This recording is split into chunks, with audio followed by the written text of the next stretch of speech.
santé au cœur de l'information.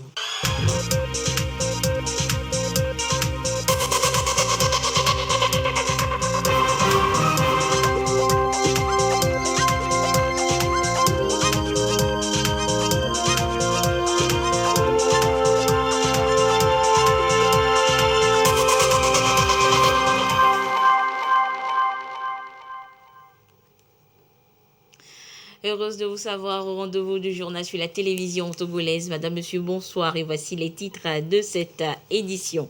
L'Arabie Saoudite va soutenir le Togo dans la mise en œuvre et l'exécution des projets pris en compte par la feuille de route gouvernementale. C'est ce que stipule le mémorandum d'entente signé entre les deux parties hier à Lomé. Les détails à suivre dans ce journal. L'Allemagne aussi reste aux côtés du Togo pour la réussite du programme de décentralisation. Après le Prodégol, le Prodeg prend la relève. Les détails dans ce journal. Et puis pour la première fois, le Togo participera à la CAN féminine de football. Les éperviers dames ont décroché leur qualification en battant leur sœur du Gabon ce mercredi par un score de 2-1.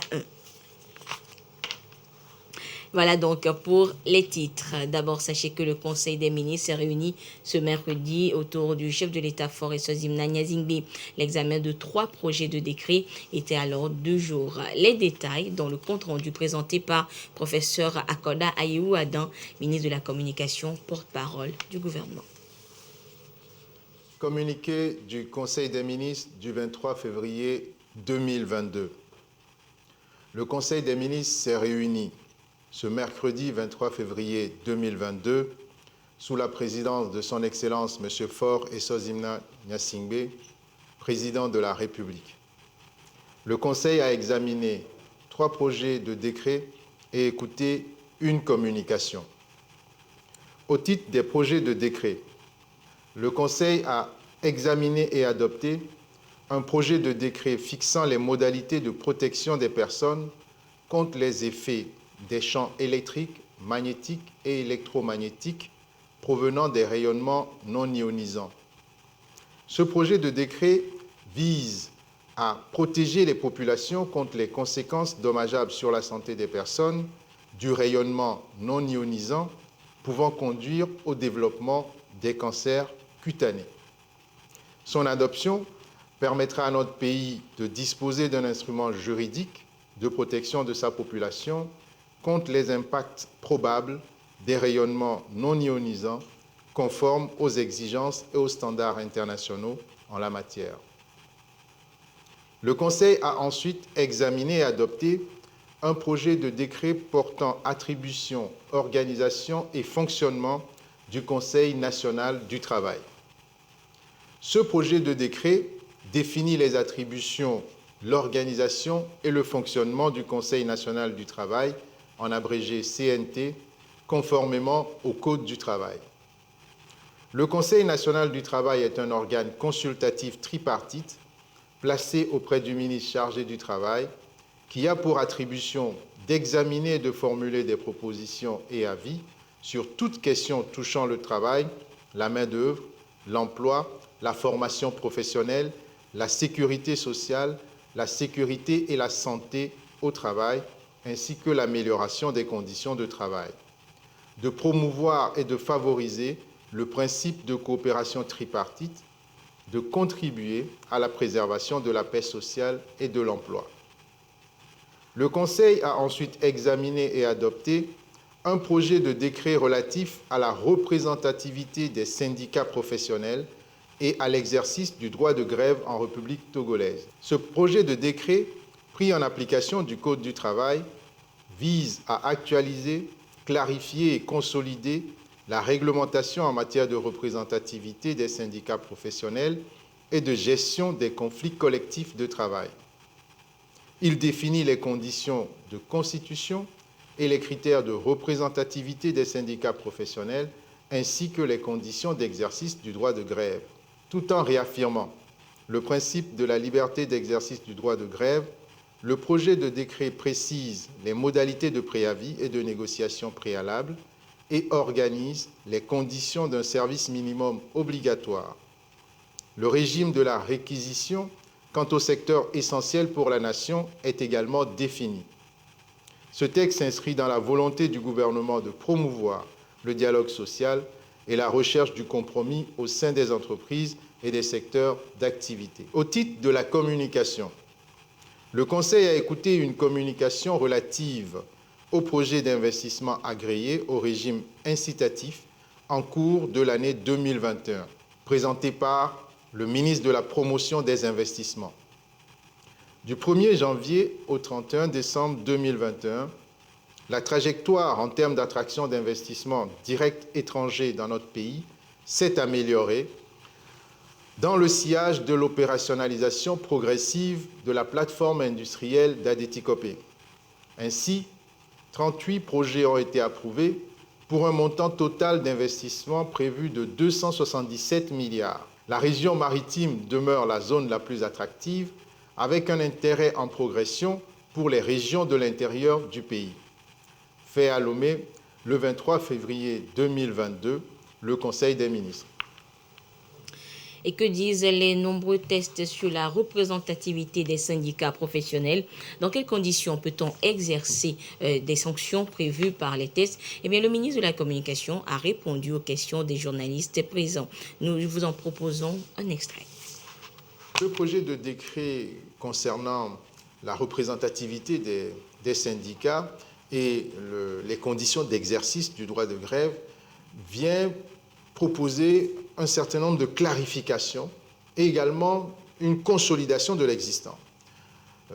Je vais prendre un exemple très simple sur les syndicats. Vous savez, un syndicat, c'est une association. Et pendant longtemps, les syndicats se créaient sur le modèle de l'association. Et puis, on pouvait avancer.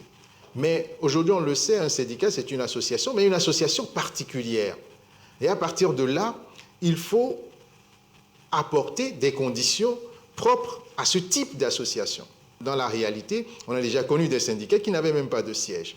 Que le syndicat puisse avoir une transparence financière, qu'on sache comment le syndicat est financé, parce qu'on connaît les exigences aujourd'hui en termes de transparence financière de façon générale. L'effectif de ce syndicat, l'employeur ou les représentants d'ailleurs, et les représentants des salariés. Donc on a un texte comme cela qui a recherché l'équilibre et qui est en droite ligne avec ce que le gouvernement fait, c'est-à-dire faire la promotion du dialogue social, de la recherche de compromis, parce qu'en discutant, il est clair que des solutions peuvent émerger. On peut ajouter qu'aujourd'hui, dans la constitution d'un syndicat, il y a des conditions qui sont remplies, mais évidemment, lorsque ces conditions ne sont pas remplies et que des individus posent des actes au nom d'un syndicat de fait, des sanctions sont prévues dans le texte. Et vous suivrez l'intégralité de cette conférence de presse en fin d'édition. Signature de mémorandum d'entente hier entre le Togo et l'Arabie Saoudite. L'accord porte sur le financement des projets contenus dans la feuille de route du gouvernement togolais. Chazen Nambaga nous en dit plus. L'aménagement et la réhabilitation des terres agricoles dans la zone de Michintove et la réhabilitation de la route à Dagali à Takpamé, longue de 80 km. Voilà, entre autres projets, objet de ce mémorandum d'entente entre le gouvernement togolais et le Fonds saoudien de développement. La partie saoudienne s'engage à financer les initiatives du gouvernement contenues dans la feuille de route 2020-2025. Nous nous efforçons à travailler pour le développement de ce pays, et un développement qui est au service du peuple, et nous sommes disposés à financer tous les domaines qui vont dans le sens du développement. Et nous nous efforçons aussi à faciliter les prêts que nous faisons aux pays en voie de développement, y compris le Togo. Et en comparaison d'autres fonds de développement dans le monde entier, nous faisons tout pour avoir un taux d'intérêt très très très bas. Et nous faisons tout pour renforcer les liens de coopération entre les deux pays. Et je réitère encore ma gratitude à l'endroit des autorités togolaises pour la prospérité et le développement du Togo. Nous sommes disposés à encore financer d'autres projets qu'on pourra bien nous soumettre. Le gouvernement togolais s'engage pour sa part à réaliser ces projets dans les règles de l'art dans l'intérêt supérieur des populations. Je voudrais, au nom du gouvernement togolais, remercier les autorités saoudiennes pour cet accompagnement constant apporté au Togo dans le cadre de ces projets de développement. Cette mission a permis de faire la réconciliation des données sur les 2 prêts octroyés par votre institution au gouvernement togolais. Ces 2 prêts ont permis la réhabilitation des terres agricoles de Michintové et la construction de la route Adagali à Tapamé. Donc sur ce point, on a pu faire la réconciliation de ces données. Je ne voudrais pas passer sous silence la visite du chantier du projet de réhabilitation de la route Sokodé-Bassa.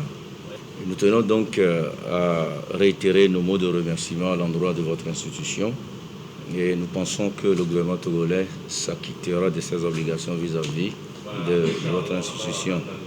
Nous sommes heureux de constater, d'entendre que l'institution continuera d'accompagner notre pays dans le cadre de ces projets de développement. La signature de ce mémorandum illustre la qualité des relations entre le Togo et le Royaume d'Arabie Saoudite. Elle vient couronner le séjour de la délégation saoudienne au Togo. C'est en avril 2021 que l'IFAD bâtiment d'Adido Gomé ouvrait ses portes. Et près d'1 an après, quelle est l'ambiance au sein de l'Institut? Eh bien, le président du Conseil national du patronat est allé aux nouvelles ce mercredi. Une visite pour préparer également la formation en alternance des apprenants. Formation qui débutera dans quelques semaines. Le compte rendu avec Ekwe Sala. 10 mois déjà que les portes de l'IFAD bâtiment sont ouvertes ici à Adido Gomé. Première promotion de l'institution, 90 apprenants répartis dans 3 filières. Des bacs professionnels en gros œuvre, finition et aménagement, froid et conditionnement de l'air. Dans cet atelier, des apprenants en gros œuvre. En plein travail, ils reçoivent la visite du président du Conseil national du patronat. Après tant de mois, il était indispensable que nous venions jeter un coup d'œil et voir l'état d'avancement de l'école. Au même moment, nous savions qu'il y a des élèves, des apprenants qui sont là. Quelle serait la suite? Il faut immédiatement commencer par les préparer et nous allons, après ceci, signer une convention qui va permettre aux apprenants bientôt de se rendre dans les entreprises de BTP pour pouvoir mettre en pratique, en quelque sorte, ce qu'ils auraient appris sur le terrain ici. Des conventions bilatérales seront ensuite signées entre l'IFAD bâtiment et les entreprises des BTP. Étape décisive dans le démarrage des stages en entreprise. Nous formons ensemble avec les professionnels du bâtiment pour être sûrs de donner les compétences attendues aux apprenants. Et nous sommes aujourd'hui à la phase de la mise en œuvre de l'alternance et donc qui veut que la formation se fasse moitié à l'IFAD, moitié en entreprise. En dehors des ateliers que nous avons ici, qui permet aux apprenants de s'initier à la pratique professionnelle, il faut aller véritablement en entreprise. Grandeur nature, exercer le métier, maîtriser le geste professionnel et être sûr d'avoir des compétences pour assurer une insertion socio-professionnelle à ces jeunes que nous formons ici. Prévision de l'institution pour la rentrée prochaine, atteindre 240 apprenants. 2 nouvelles filières seront également ouvertes. Des dispositions sont d'ores et déjà prises pour permettre à chaque apprenant d'être au cœur de sa formation. L'ambition de l'IFAD bâtiment est de donner au secteur du bâtiment les compétences nécessaires pour son développement.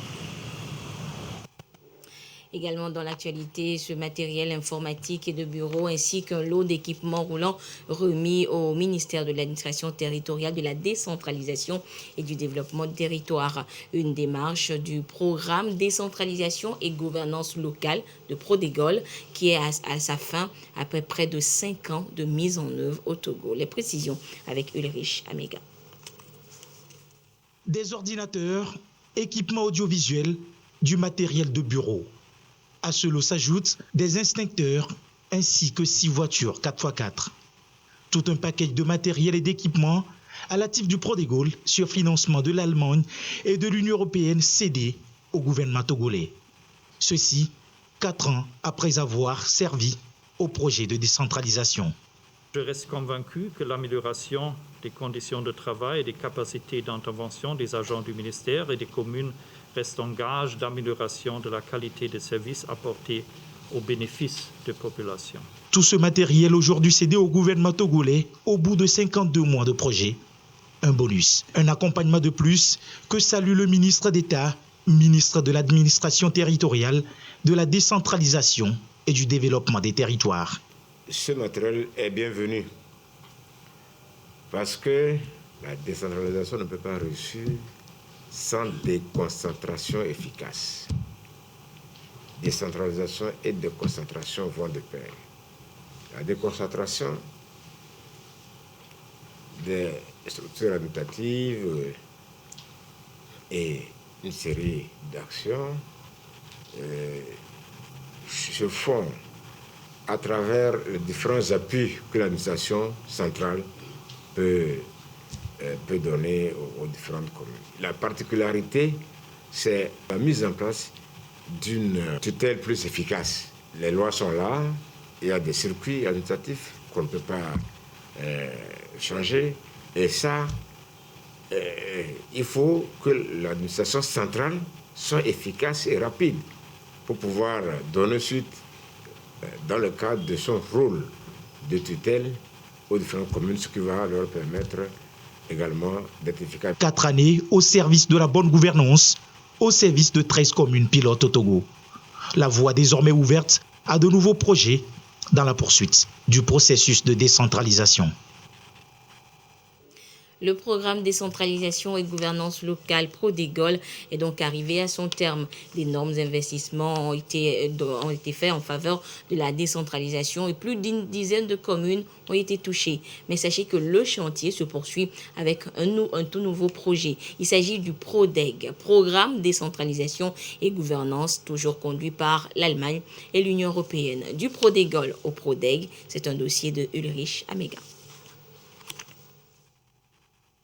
52 mois pour le programme décentralisation et gouvernance locale Prodégol. À la clé, plusieurs réalisations. Infrastructures dans les communes, bâtiments scolaires, centres de santé, marchés. Entre défis et réussites, l'engagement à tous les niveaux a été permanent.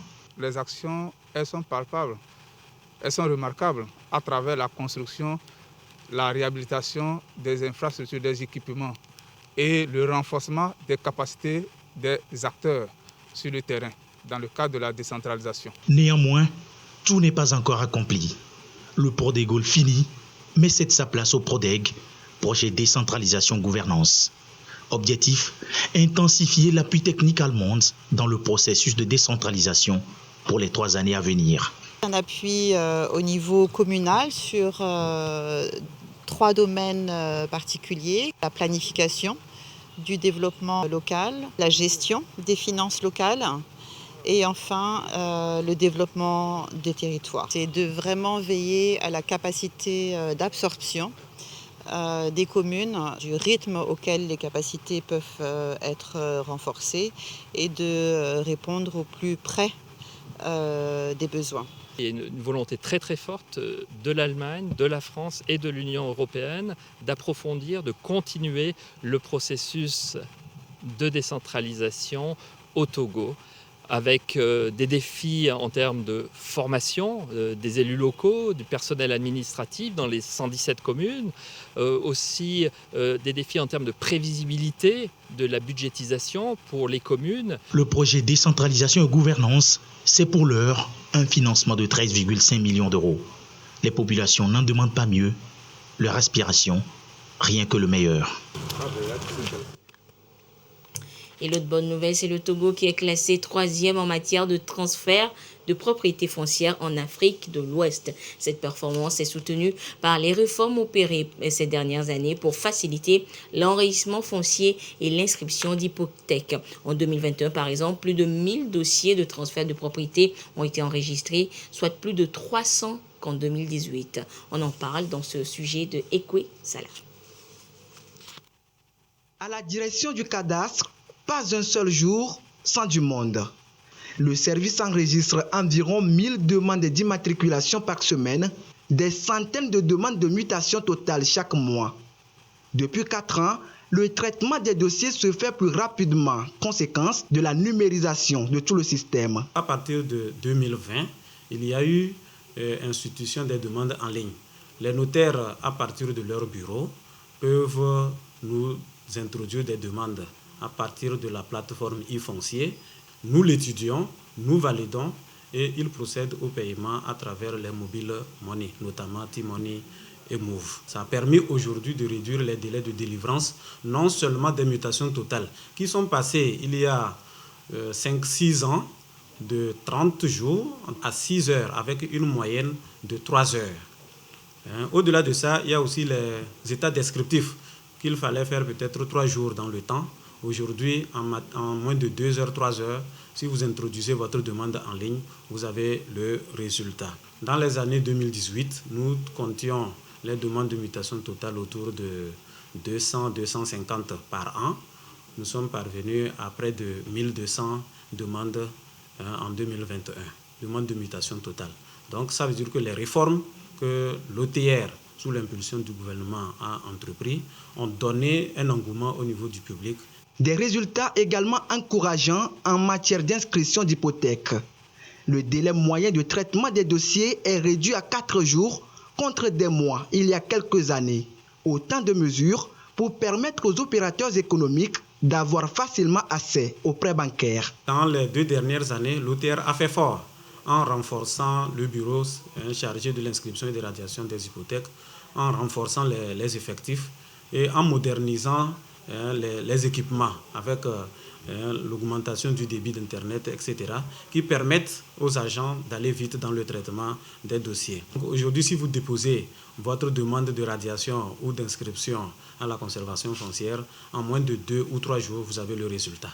Donc ça facilite au niveau des banques l'obtention des titres de créance pour leur donner une garantie sûre. De 252 en 2018, le nombre de dossiers de transfert de propriété est passé à 1125 en 2021, soit une hausse de plus de 300%. 933 demandes d'inscription d'hypothèque en 2021 contre 670 en 2020. Des avancées qui ont permis au Togo d'être classé 3e dans la sous-région en matière de transfert de propriété. La situation de la pandémie au nouveau coronavirus Covid-19 au Togo à présent, à ce jour du mercredi 23 février 2022, la situation se présente comme suit. Le nombre de cas confirmés est de 36 771. 7 nouveaux cas enregistrés depuis hier. Le nombre de personnes guéries est de 36 407. 4 nouveaux guéris depuis hier. Le nombre de cas actifs est de 92 et le nombre de décès est de 272. Un communiqué du ministre en charge de la santé, professeur Moustapha Mijiawa. Et parlons toujours donc de la Covid. Durant les 3 dernières semaines, on comprend donc que le taux de contamination a considérablement baissé et ce qui conduit à l'assouplissement des restrictions. La reprise des activités est annoncée. Les lieux de culte officiellement reconnus rouvrent leurs portes. Comment la nouvelle est-elle accueillie par les religieux? Eh bien, Christine Pétcheki-Aloudé est allée aux nouvelles. Voici son dossier. Limitation des effectifs dans les lieux publics, distanciation sociale ou encore fermeture par moment des lieux de culte. La pandémie au Covid-19 a imposé ces restrictions pendant plus de 2 ans.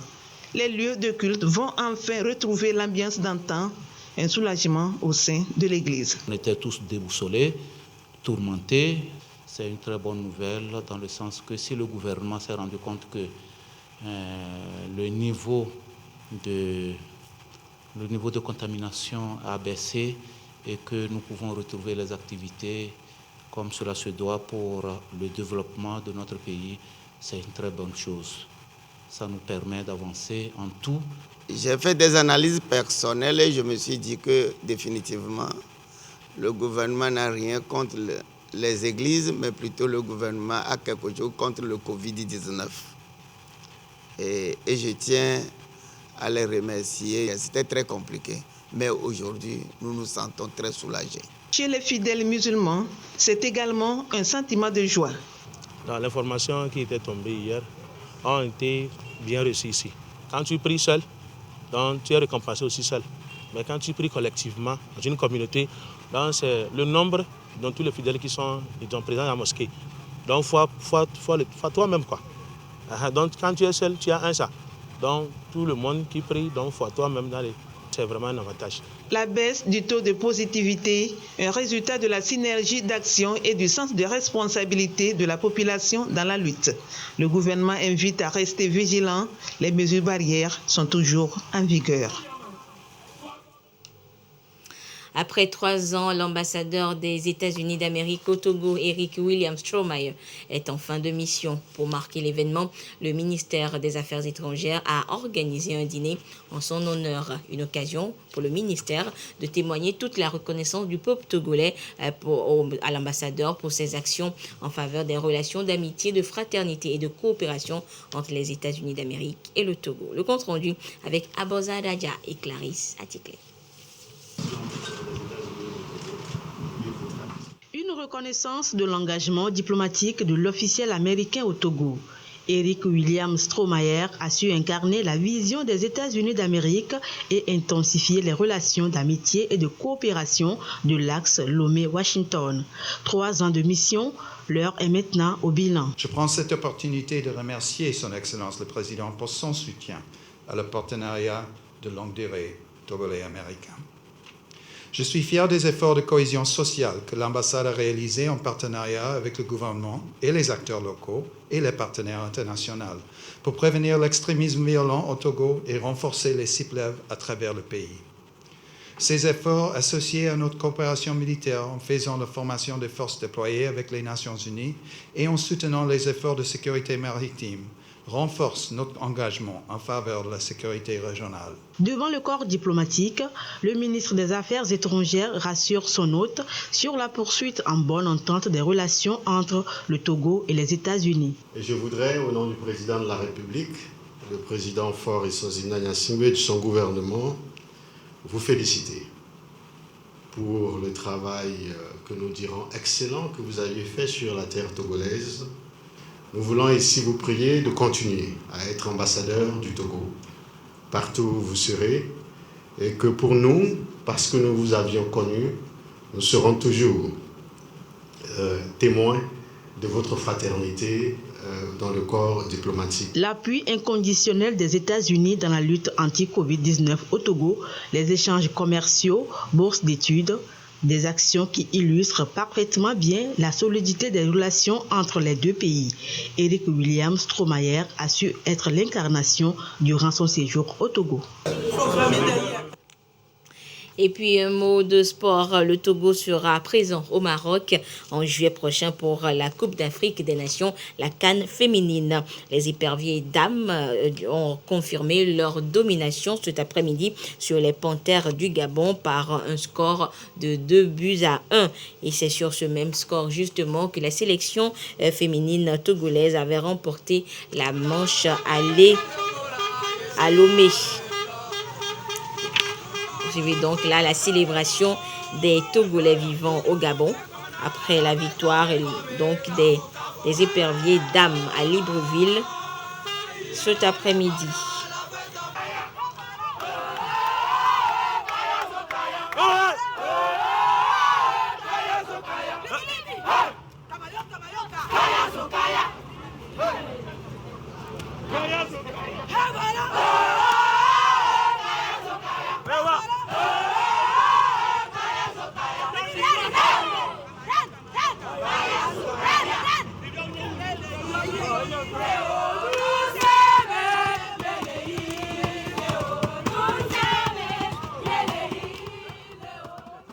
C'était donc la joie des éperviers et dames et la joie également de tous les Togolais vivant au Gabon, donc cet après-midi, après la qualification donc de l'équipe féminine de football du Togo.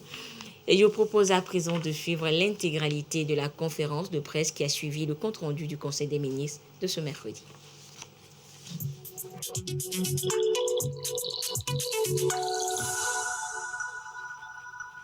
Bonjour, Monsieur le ministre. Bonjour.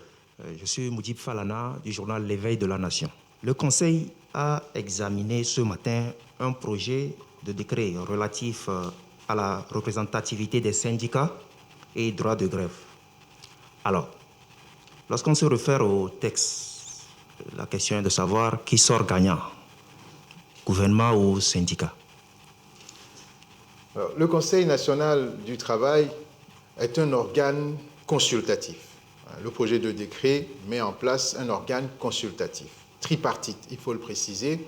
C'est un organe qui va rassembler autour d'une table très régulièrement l'État, les représentants des syndicats, donc les salariés, et puis les professionnels eux-mêmes.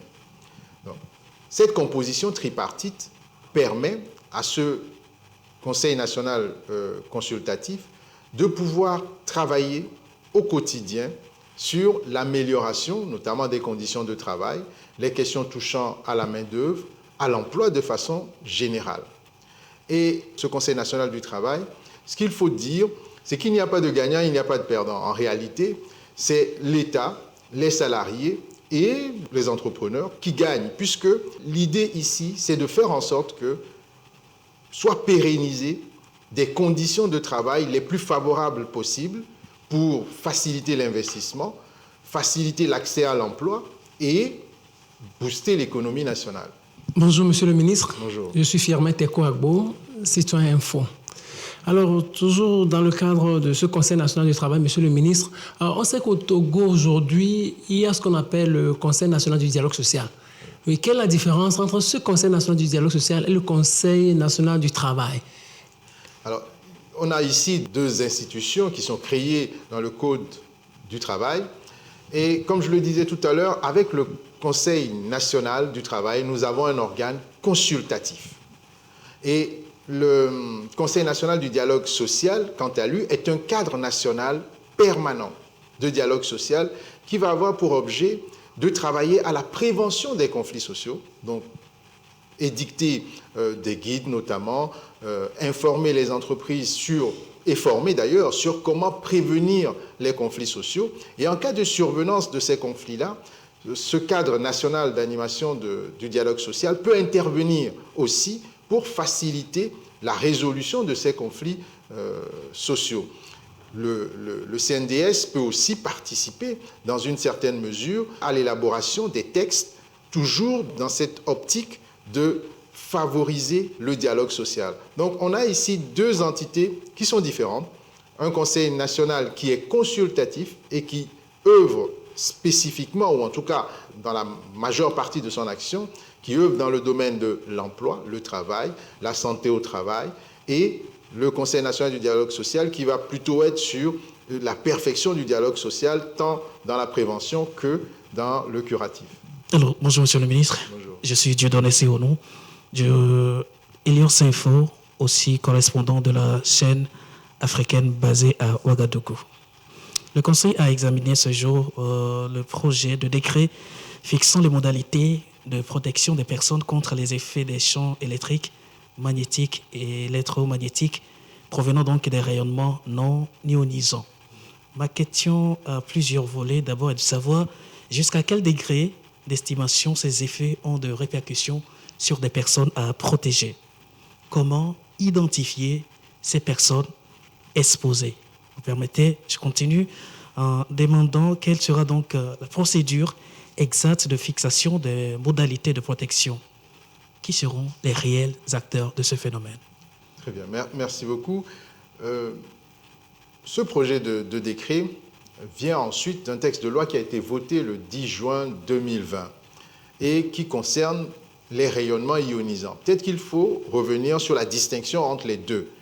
Lorsqu'on considère les rayonnements ionisants, on pense ici aux rayonnements, alors c'est un peu technique, hein, on pense ici aux rayonnements qui proviennent de la radioactivité, de l'uranium ou du plutonium, et qui peuvent avoir des applications en matière de défense, en matière de santé, et puis même en matière d'énergie, puisqu'on produit de l'énergie électrique grâce à l'uranium, énergie nucléaire. Bon. Et à côté, l'on va avoir les rayonnements non ionisants. Et en réalité, sur ces rayonnements-là, c'est notre quotidien. les fils électriques émettent des rayonnements non ionisants, votre téléphone émet des rayonnements non ionisants, votre télé, la caméra. Donc on a autant d'outils du quotidien qui émettent des rayonnements comme ceux-là, qui sont des rayonnements à basse fréquence. Mais autant sur les rayonnements ionisants, une faible exposition peut tout de suite créer le danger, autant sur les rayonnements non ionisants, la faible exposition n'est pas dangereuse. Mais une exposition continue peut devenir très rapidement dangereuse.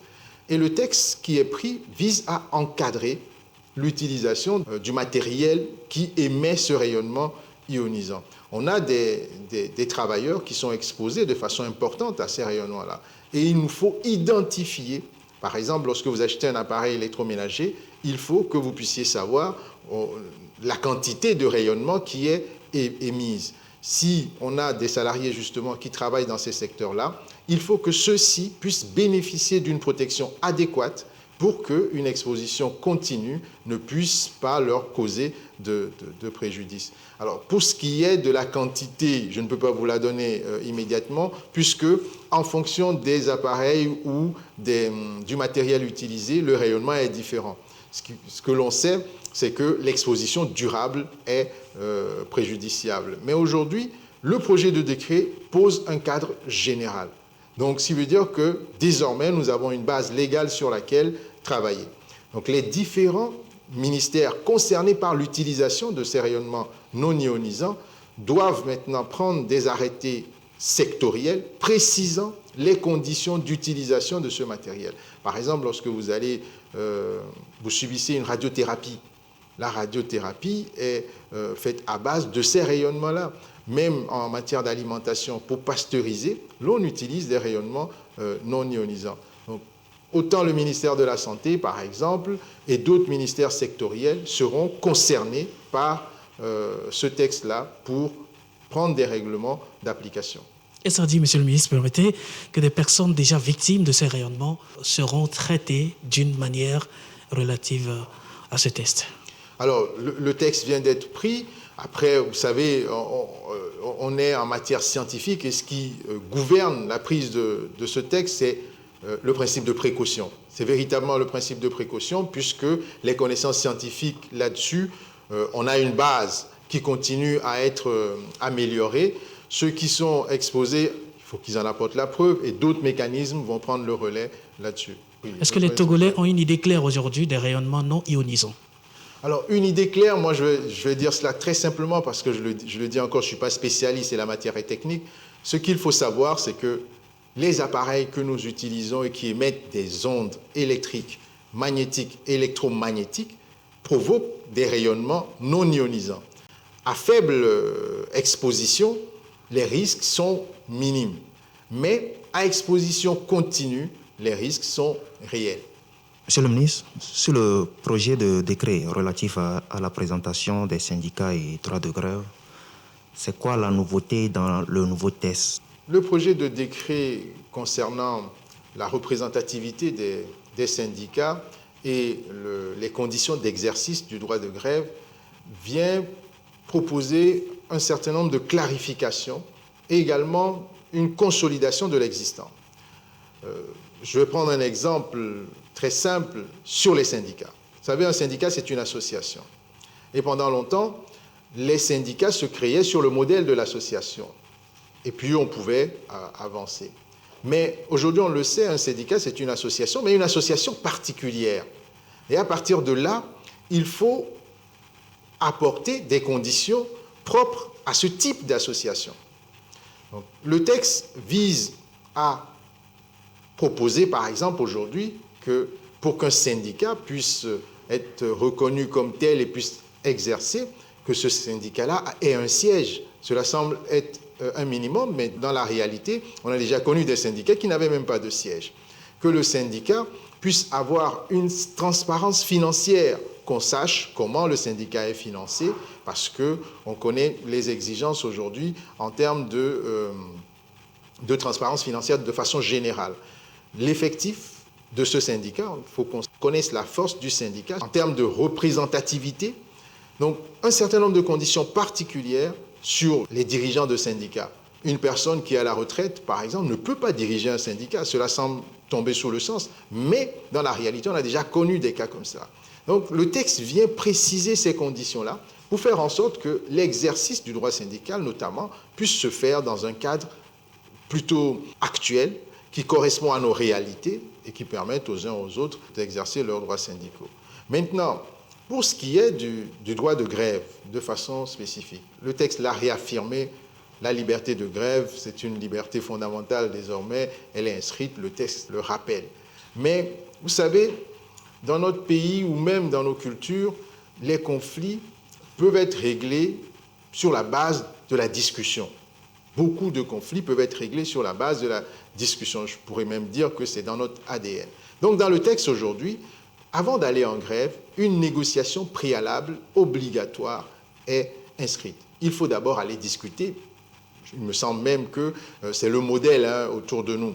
Il faut aller discuter pour chercher à trouver des solutions.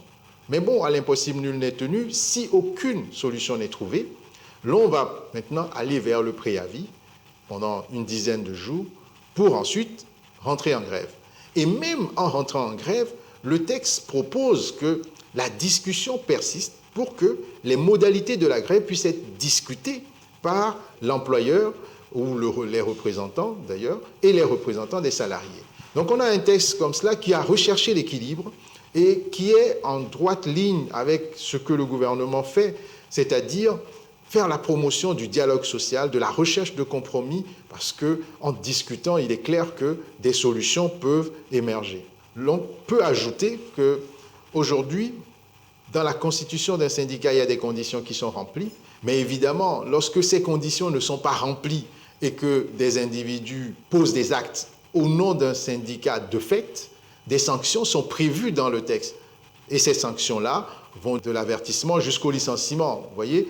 Donc, en marge de ces sanctions qui sont des sanctions du Code du travail, il y a des sanctions du droit commun qui peuvent se rajouter parce que ces individus troublent également l'ordre public. Monsieur le ministre, je voudrais savoir globalement quels sont les grands projets d'investissement qui ont été réalisés concrètement en 2021.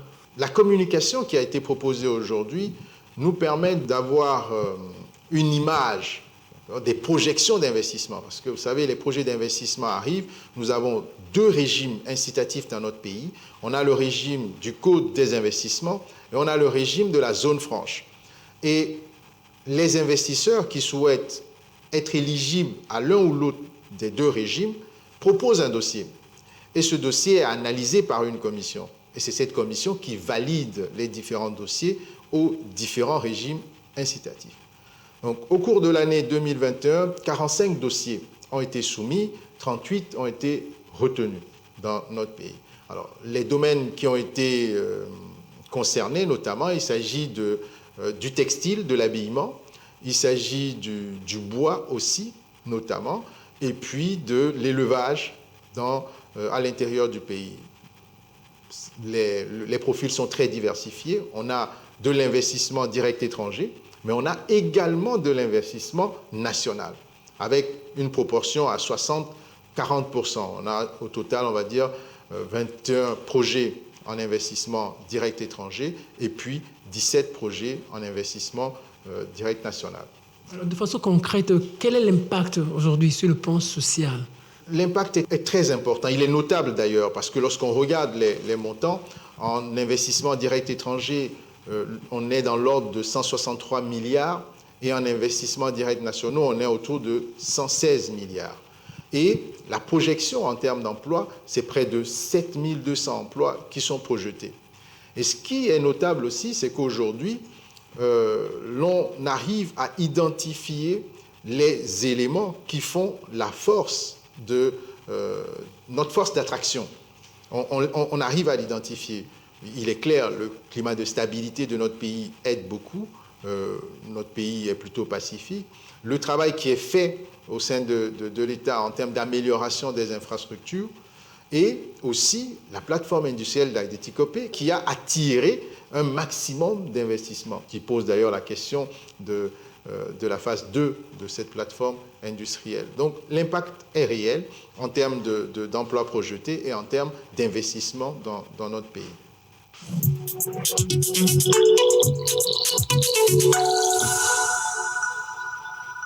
Et voilà, ainsi se referme cette édition. Merci de votre fidélité à la télévision togolaise. Excellente suite de nos programmes. Au revoir.